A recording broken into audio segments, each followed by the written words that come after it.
Hello guys, back here with another video, and this is part 6 of his 7-part series. We're looking at 2009 to 2017 of powerlifting history.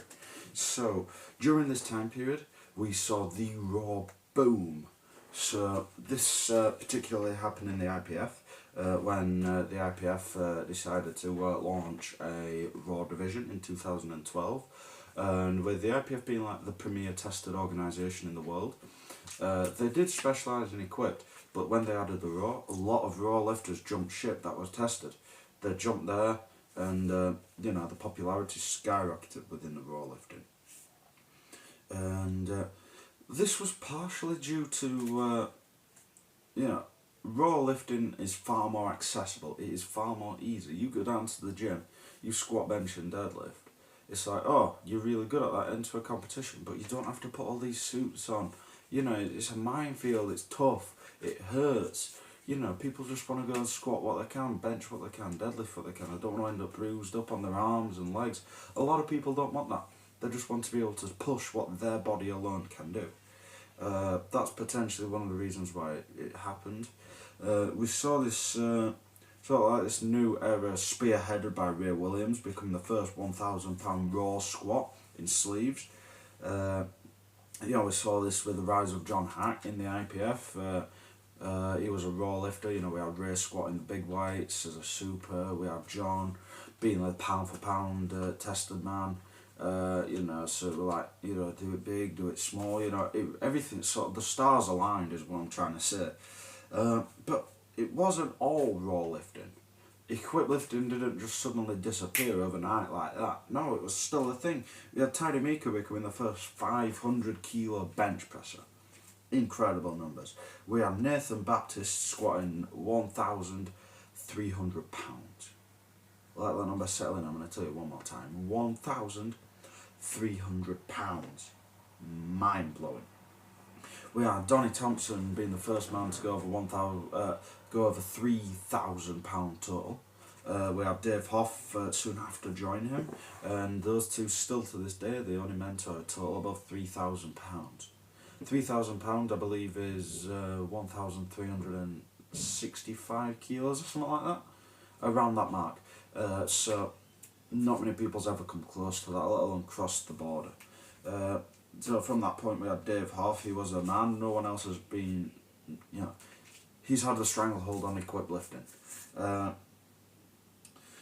And no one else has come close. So from now the equip lifting really has kind of unfortunately dropped off. Equip lifting, however, is significantly bigger outside the IPF. With the world sort of becoming like split into halves, IPF and non-IPF. Rather than IPF just being another organisation. The IPF really do sort of like dominate the raw. You can't really argue that. Raw lifting is in the IPF. However, equip lifting, tested or untested, it's outside the IPF. If you want to squat big, walking out is going to hinder you. There's no two ways about it. You in a mono, I've got the proof for that. Me, walking out 320. Tough. I hit 325 in a walkout. Me then, about 2 months later, so you get stronger in 2 months, but not 365 stronger, as well as being 5 kilos lighter. That doesn't happen. I couldn't walk 365. I could barely pick it up. I could barely get it out of the rack. Except I could squat down in it and squat back up with it, but I couldn't walk with that. That's ridiculous. And he's like, oh, do you think Nathan Baptist is walking out that? No. No one cares what you walk out, they care what you squat. It's not on open powerlifting, it's not, oh, we've got squat, bench, deadlift and walk out. No one cares what you walk out. It's what it is. No one cares. So that's kind of what helped with that. It's like lift off. Nobody cares what you can lift off, they care what you can bench. Some people prefer to lift off by themselves, most people don't, because no one cares what you can lift off. It doesn't matter.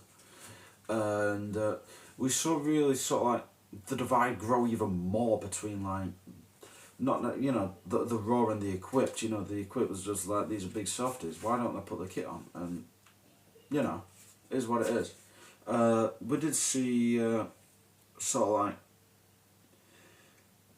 the popularity, it is kind of 50-50 to be fair. You've got maybe like the raw lifters are in the IPF. You've got some equipped lifters, and that's not to be understated. In this time period, you've got Blaine Sumner wreaking havoc in the IPF, in the equipped division. He sort of like had a stranglehold on that. We had Sergey Fedoshenko just doing some absolutely insane numbers in the 59 kilo weight class.